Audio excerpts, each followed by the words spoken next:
Praise the Lord. आप सबको जय मसीह की। मैं परमेश्वर का धन्यवाद देता हूं आज की सुबह दिखाने के लिए। एक और दिन परमेश्वर ने हम सबके जीवन में जोड़ दिया। हम परमेश्वर को कोटि कोटि धन्यवाद दें।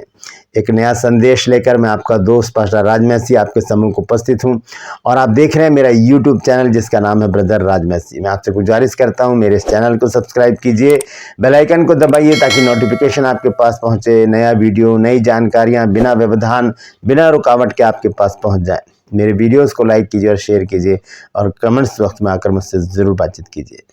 मैं स्वागत करता हूं और धन्यवाद देता हूं अपने सभी सब्सक्राइबर का, चाहे वो इंडिया में हो चाहे इंडिया के बाहर हो, और जो मुझे प्रोत्साहित करते हैं, जो विदेशों में जो रहते हैं, उन लोगों ने मुझे मैसेजेस कर करके प्रोत्साहित किया है, तो मैं धन्यवाद देता हूं। और आप सभी लोग मेरे साथ हैं। परमेश्वर को कोटि कोटि धन्यवाद देता हूँ इस विषय में कि आप मुझे प्रोत्साहित कर रहे हैं और मुझे मेरे अंदर एक ऐसा जज्बा पैदा कर देते हैं कि मुझे वीडियो बनाना ही है और परमेश्वर जो वचन मुझे देता है वही मैं आपके सामने रखता हूँ। इसमें मेरा कुछ भी नहीं होता कि मैं कुछ सोच कर आपको कुछ बताऊँ। Praise the Lord. तो आपको हृदय से धन्यवाद। आज का जो संदेश है वो इस विषय पर है कि हम संसार में रहते हैं तो बहुत सारी समस्याएं, बहुत सारी चिंताएं, दुख तकलीफ़ें हमारे जीवन में होती हैं और कमी घटियाँ होती हैं और बहुत से लोगों के परिवार नहीं है, जॉब नहीं है। ऐसी समस्या में हम घिर जाते हैं और सोचते हैं करें तो करें क्या।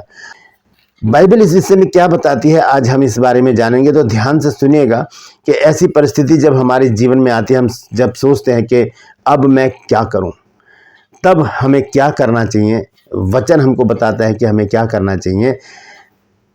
उस बात पर आज गौर करेंगे। वचन में बहुत सारी बातें लिखी हैं लेकिन मैंने कुछ बातें निकाली, 3-4 वर्सेस हैं जिन पर मैं आज आपको कुछ बताना चाहता हूं बाइबल से। और ये बहुत ज़रूरी है हर एक विश्वासी के लिए, मेरे लिए भी और आपके लिए भी, कि हम इन बातों पर गौर करें कि परमेश्वर का वचन हमें क्या बताना चाहता है। Praise the Lord. तो बने रहिए मेरे साथ, पूरा संदेश सुनिए और इसे शेयर कीजिए ताकि और भी लोग इन बातों को जानें और सारी समस्याओं से मुक्ति पाएं। Praise the Lord. ट्रू प्रश्न में आज का सवाल है कि किस राजा ने व्यभिचार का पाप किया था। किस राजा ने व्यभिचार का पाप किया था, जानते हैं तो कमेंट्स में लिख दीजिए, नहीं तो डिस्क्रिप्शन में आपको इस सवाल का जवाब मिल जाएगा। ये मेरा नंबर है। अगर आप चाहते हैं हमारे बाइबल कॉलेज की बुक्स परचेज करना तो इस नंबर पर मुझे व्हाट्सएप मैसेज कीजिए और लिखिए कि मुझे बुक्स चाहिए। Praise the Lord. और एक खास बात मैं आप लोगों से करना चाहता हूं कि बहुत से लोग मुझे मैसेज करते हैं और एक वर्स लिखकर भेजते हैं कि इसका मतलब हमें समझाइए। तो मैं आपको बताना चाहता हूं कि मैं हर एक को एक एक बात का अगर मतलब बताने बैठूंगा तो मुझे बहुत समय लग जाएगा, पूरा दिन इसी में लग जाएगा। तो मैं आप लोगों से गुजारिश ये करता हूं कि आप मुझे अपना टॉपिक दे दीजिए, मैं उसे नोट कर लूँगा और फिर उसी पर वीडियो बनाकर आपके नाम के साथ मैं उसे इस चैनल पर पेश करूँगा। तो ध्यान रखिएगा इस बात का कि एक स्पेशल वर्स भेजकर मुझसे ये ना कहें कि इसको समझाइए। समझा सकता हूँ मैं लेकिन मेरे पास समय नहीं होता, तो समय, क्योंकि बहुत सारे लोग ऐसा करते हैं। तो आप मुझे टॉपिक दीजिए, मैं उस पर वीडियो बनाकर आपके नाम के साथ यहाँ पर पेश करूँगा। Praise the Lord. आइए एक छोटी सी प्रार्थना करेंगे पहले, उसके बाद आज के वचन में चलेंगे। प्रभु जी मैं धन्यवाद देता हूँ आज की सुबह दिखाने के लिए और विनती करता हूँ प्रभु जी आज के वचन को भी शेयर करने में मेरी मदद सहायता कर। मेरे होठों को, मेरे दिल दिमाग को छूकर ब्लेस कर। मेरी आत्मा और मेरा शरीर तेरे ही कब्जे में रहे ताकि बोलने वाला मनुष्य नहीं बल्कि तेरा आत्मा हो। जो भी गुड़ भेद की बातें आज के इस वचन में छिपी हैं वो हम पे प्रकट करना ताकि प्रभु जी हम उन बातों को जाने और उसी के अनुसार अपने जीवनों को व्यतीत करने वाले बन सकें। परमपिता परमेश्वर, जितने भी लोग इस समय इस वचन को देख रहे हैं, सुन रहे हैं, उन सब पर मैं तेरी आशीष बोलता हूँ प्रभु। हर एक को आशीषित कर, हर एक की रोग बीमारी, चिंता, परेशानियां, दुख, तकलीफें, लड़ाई झगड़े, तफरके, मनमुटाव, बांझपन, कर्जा, नशा, बेरोजगारी, कमी घटियां, बुरी बीमारी, तलाक की समस्याएं हर एक घर से, परिवार से दूर कर दे मेरे प्रभु, ताकि तेरे बच्चे आनंद मनाएं, तुझे धन्यवाद दें, तेरी महिमा करें। बहुत से लोग खो गए हैं मेरे प्रभु जी, अपने घरों से चले गए हैं, उन्हें वापस उनके घर पहुंचा प्रभु, ताकि उन घरों में भी आनंद मनाया जाए। मैं धन्यवाद देता हूं प्रभु, तूने मेरी इस प्रार्थना को सुन लिया है। प्रभु यीशु मसीह के नाम से मांगते हैं, आमीन। Praise the Lord. तो आइए आज के संदेश को शुरू करेंगे और संदेश है कि हम विपरीत परिस्थिति में कैसे संभलें। जब विपरीत परिस्थितियां आती हैं हमारे जीवन में तब हम बहुत विचलित हो जाते हैं, परेशान हो जाते हैं और सोचते हैं तो करें क्या। और हम सोचने बैठ जाते हैं ऐसे करके कि अब क्या करें, अब कैसे होगा। ऐसी परिस्थिति में हमारे पास एक बहुत बड़ा हथियार परमेश्वर ने दिया है और वो है परमेश्वर का वचन। परमेश्वर का वचन हमें ढाढ़स बंधाता है, परमेश्वर का वचन हमें रास्ता दिखाता है, परमेश्वर का वचन हमें सांत्वना देता है, परमेश्वर का वचन हमें शक्ति देता है, बल देता है, ताकत देता है इन सारी चीज़ों से लड़ने के लिए, क्योंकि परमेश्वर के वचन में वो बातें लिखी हैं जो परमेश्वर ने अपने मुंह से कही हैं। Praise the Lord. तो आज के संदेश को हम सुनेंगे। जब हम ऐसी परिस्थिति में आए, जब हम विपरीत परिस्थिति में हों, तब हम क्या करें। एक छोटा सा किस्सा पहले मैं आपको सुनाना चाहता हूँ, उसके बाद मैं आगे का वचन शेयर करूंगा। एक राजा था और उसने अनाउंसमेंट किया कि कल सुबह 10 बजे मैं अपने महल का दरवाज़ा खोलूंगा और सब लोग अंदर आ जाएं। जो जिस चीज़ को छू लेगा वो उसका हो जाएगा, जो जिस चीज़ को छू लेगा वो उसका हो जाएगा। रात को 3 बजे से ही वहाँ पर भीड़ लगनी शुरू हो गई, लोग आ गए, वहाँ पर खड़े हो गए। और जैसे ही 10 बजे दरवाज़ा खुला, लोग धर धर करके अंदर घुस गए और कोई सिंहासन पकड़ कर बैठ गया, कोई स्टेचू पकड़ कर बैठ गया, कोई कुछ कोई कुछ कोई कुछ कोई कुछ। राजा अपने सिंहासन पर बैठे हैं, ऐसे करके देख रहे हैं कि लोग कर क्या रहे हैं। और उन्होंने तो सोच रखा था, क्योंकि राजा तो अपने ज़ुबान के पक्के होते हैं, जैसा कहते हैं वैसा करते हैं। जैसे हेरोदेस ने जब अपनी बेटी के डांस से प्रसन्न होकर कहा कि मांग जो तू मांगती है, तो उसने कहा मुझे यूहन्ना का सर चाहिए, अपनी माँ के उकसाने पर कहा उसने। तो राजा अपनी ज़ुबान का कायल था, इसलिए उसने उसका सर उसको दे दिया। इसी तरह से इस राजा ने भी जब एक अनाउंसमेंट किया था तो सब लोग वहाँ पर आ गए। तो एक लड़की थी छोटी सी, वो धीरे धीरे राजा के पास आई और उसने राजा को छू लिया। किसको छू लिया? राजा को छू लिया। राजा को अगर छू लिया तो जो कुछ राजा का है वो सब उस लड़की का हो गया। Praise the Lord. सब कुछ उसका हो गया। सब देखते के देखते रह गए, क्योंकि राजा का था, जो राजा के, जिसने राजा को छू लिया तो राजा उसका हो गया। तो मतलब कहने का ये है कि जब हम परमेश्वर को छू लेते हैं, जब हम परमेश्वर के नज़दीकी में आ जाते हैं, जब हम परमेश्वर के पास आ जाते हैं, तब हमें किसी भी बात की चिंता नहीं होती, बिल्कुल भी नहीं होती। बस हमें ये याद रखना चाहिए कि सारी सृष्टि का कर्ता मेरा बाप है। अपने हाथों को उठाकर कहिए कि सारे जगत का कर्ता मेरा बाप है, मेरा पिता है। हियाव से कहिए, गर्व से कहिए कि सारी सृष्टि का पिता मेरा बाप है। इस सारी सृष्टि का कर्ता मेरा बाप है। इससे मुझे कोई भी छीन नहीं सकता, मुझसे इसे कोई भी छीन नहीं सकता। इस तरह से जब हम घोषणा करेंगे, तब परमेश्वर प्रसन्न होकर हमारे जीवन में बड़े काम करेगा। बहुत सारे संकट, परेशानियां, चिंताएं हमारे जीवन में जब आती हैं, जब विपरीत परिस्थिति में होते हैं, तो हमें एक बात याद रखनी चाहिए कि संसार की सारी चीज़ें हमारी हैं। हम एक वचन देखेंगे, व्यवस्था विवरण 10 अध्याय और उसका 14 पद। सुन, स्वर्ग और सबसे ऊंचा स्वर्ग भी और पृथ्वी और उसमें जो कुछ है वो सब तेरे परमेश्वर यहोवा ही का है। यहोवा ही का है, सब उसी का है, सब परमेश्वर का है। तो जब हम परमेश्वर के हो जाएंगे और परमेश्वर हमारा हो जाएगा, तो फिर वो किसका हुआ? वो फिर सब हमारा हो गया। फिर हमें किसी बात की चिंता नहीं होगी कि हम क्या खाएंगे, क्या पिएंगे, क्या पहनेंगे, कहाँ जाएंगे, कैसे करेंगे। हम चिंता में नहीं बैठेंगे फिर, क्योंकि हमारे पास एक बहुत बड़ी चीज होगी, महामहिम, और वो है हमारा परमेश्वर। वो हमारे पास होगा। यहाँ पर स्पष्ट रीति से लिखा है व्यवस्था विवरण में मूसा ने कि सुन, स्वर्ग और सबसे ऊंचा स्वर्ग भी और पृथ्वी और उसमें जो कुछ है वो सब तेरे परमेश्वर यहोवा का है। पृथ्वी किसकी है? देखिए स्पष्ट रीति से, देखिए क्या लिखा है, और पृथ्वी और उसमें जो कुछ है वो सब तेरे परमेश्वर यहोवा का है। बोलिए, पृथ्वी और जो कुछ उसमें है वो सब मेरे परमेश्वर यहोवा का है। अब सुनिए एक और वचन, भजन संहिता 116 अध्याय और उसका भजन संहिता 115 अध्याय और उसका 16 पद लिखा है, स्वर्ग तो यहोवा का है परंतु पृथ्वी उसने मनुष्यों को दी है। अब ध्यान से सुनिए, सारी बात को अच्छी तरह से समझिएगा। हमने व्यवस्था विवरण में पढ़ा कि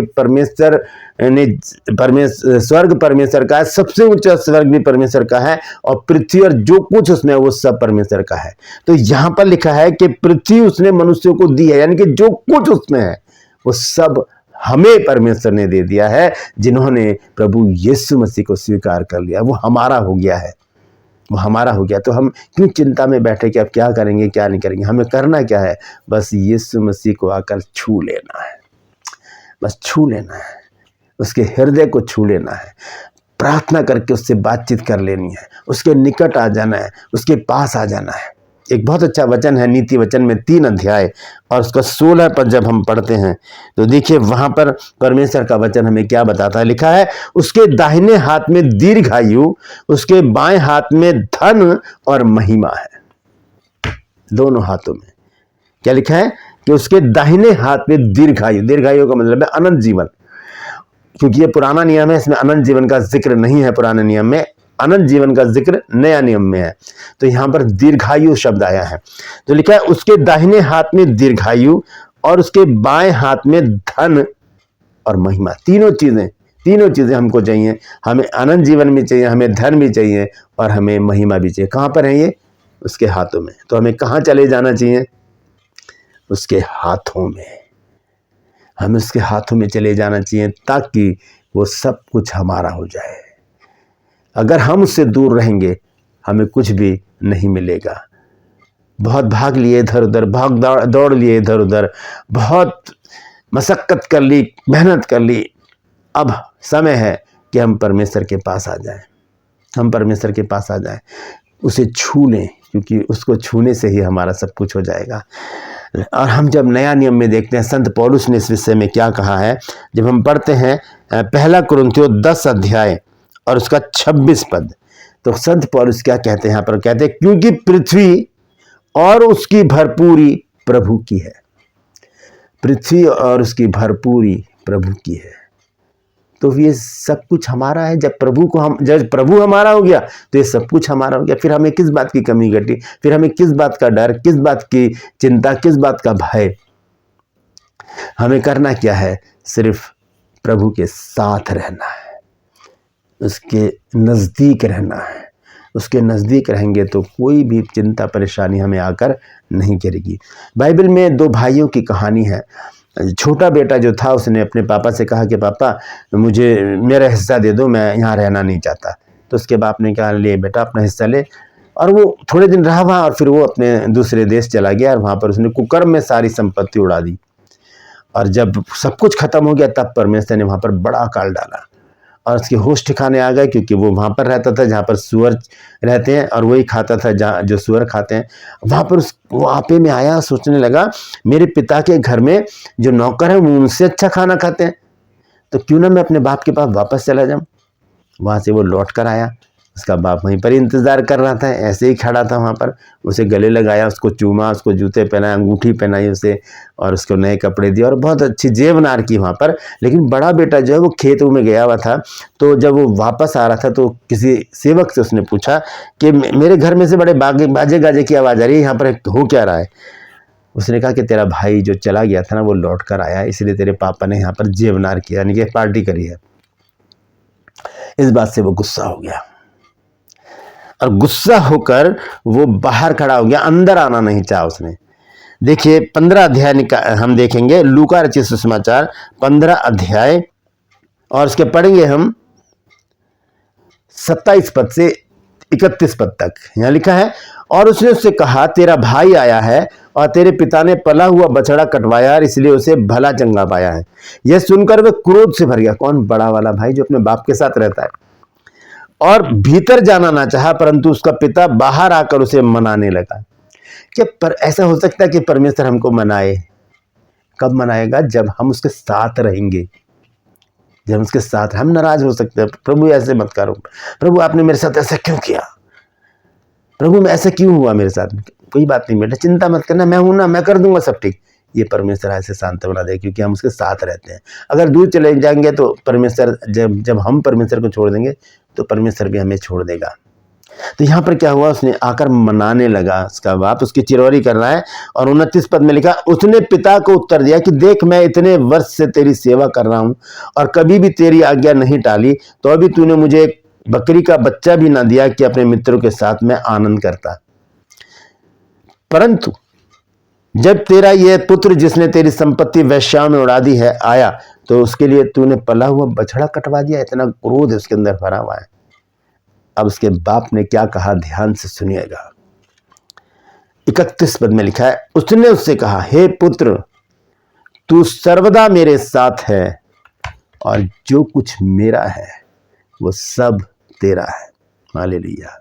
जो कुछ मेरा है वो सब तेरा है। जो कुछ खुदा का है, जो कुछ परमेश्वर का है, वो हमारा हो जाता है जब हम उसके साथ रहते हैं, जब हम उसको छू लेते हैं, जब हम उससे बातचीत करते हैं, जब हम उससे प्रार्थना करते हैं, तब सब कुछ हमारा हो जाता है। तब हम ह्याव से कह सकते हैं कि ये सृष्टि मेरे पिता ने बनाई है, इसे मुझसे कोई भी छीन नहीं सकता। Praise the Lord. तो ऐसी विपरीत परिस्थितियों में परेशान होने की ज़रूरत नहीं है, हलाकान होने की ज़रूरत नहीं है, चिंतित होने की ज़रूरत नहीं है। बस इस बात को याद रखें कि हमारे पास परमेश्वर है, उसके पास जाएं, घुटनों के बल आ जाएं, प्रार्थना करें, परमेश्वर सारी समस्याओं को ऐसे करके दूर कर देगा। Praise the Lord. परमेश्वर इन वचनों के द्वारा हम सबको आशीष दे। यदि आज आपने कुछ नया सीखा है तो कमेंट्स में ज़रूर लिखिए और इस वचन को शेयर कीजिए ताकि और भी लोग इन बातों को जान सकें। ट्रू पर्सन आज का सवाल है कि किस राजा ने व्यभिचार का पाप किया था। बहुत आसान सवाल है, सभी जानते हैं। अगर जानते हैं तो कमेंट्स में लिख दीजिए, नहीं तो डिस्क्रिप्शन में आपको इस सवाल का जवाब मिल जाएगा। ये मेरा नंबर है और मैं चाहता हूं कि अगर आप हमारे बाइबल कॉलेज की बुक्स परचेज करना चाहते हैं तो इस नंबर पर मुझे व्हाट्सएप कीजिए कि मुझे आपकी बुक चाहिए, मैं आपको पूरी जानकारी उसी समय दूंगा। और मेरा जो विजन है उसके लिए प्रार्थना करते रहें, प्रभु जल्दी रास्ता खोले ताकि हम जल्दी से जल्दी उस कार्य को शुरू करने पाए। मैं आपसे गुजारिश करता हूँ, मेरे इन चैनल्स को सब्सक्राइब कीजिए, बेल आइकन को दबाइए ताकि नोटिफिकेशन आपके पास पहुँचे, नया वीडियो, नई जानकारी बिना व्यवधान, बिना रुकावट के आपके पास पहुँच जाए। मेरे वीडियोस को लाइक कीजिए और शेयर कीजिए और कमेंट्स बॉक्स में आकर मुझसे ज़रूर बातचीत कीजिए। Praise the Lord. आज के लिए बस इतना ही, फिर मिलूंगा एक नए संदेश के साथ, एक नया वीडियो लेकर। तब तक के लिए मुझे इजाज़त दीजिए, लेकिन अपना और अपनों का ख्याल रखिए और ह्याव से कहिए कि ये सारा जगत, ये सारा संसार, ये सारी सृष्टि मेरे बाप ने बनाई है, इसे मुझसे कोई छीन नहीं सकता, ये सब कुछ मेरा है। Praise the Lord. परमेश्वर आप सबको आशीष दे।